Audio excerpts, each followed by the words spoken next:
Oh, hello there, and welcome to episode 2 of Fix This House. Today, we're going to do the bathroom. Right now, I'm changing out the towel racks because this house had no towel racks. I don't know why, but they didn't. So it's actually really easy to install new towel racks. I just used the same size that the previous ones were so that I could just use the same holes that the screws were in before. Then you just align them and tighten it, and then place the rod in and tighten those, and that's basically it. It was super easy. It took maybe about 2 to 3 minutes. Done. Next, I was going to change out only the rubber cap and the handle for the toilet.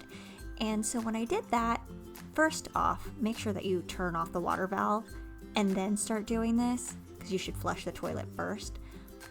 But after I installed the handle and turned on the water to fill, it never stopped. It just kept going, and I did not know why, and I was worried that it was going to overflow. Thankfully it didn't, but we found out that the float valve was busted.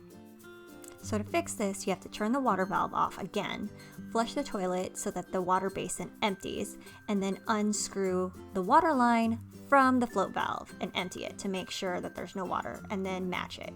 We found it at Home Depot, and I installed it really easily. I had to do this by myself because the dad was working on something else, so I just kind of followed the instructions according to the box because it has pictures, and you just fix it. Then turn the water on, and bam! Water fills up and goes down the hole. Points if you know what that comes from.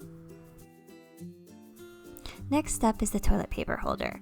The previous one had 2 screws to attach to it, and the one that I bought only had 1. So I just used one of the previous holes so I didn't have to make a whole new hole, if that makes any sense.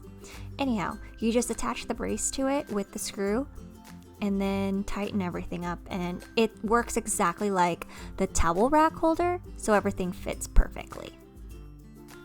And then afterwards, just add your toilet paper. And make sure that goes over and not under. Don't be a barbarian who puts it under. And don't forget to subscribe and watch my other videos. And thanks for watching, guys, and hope to see you soon. Bye!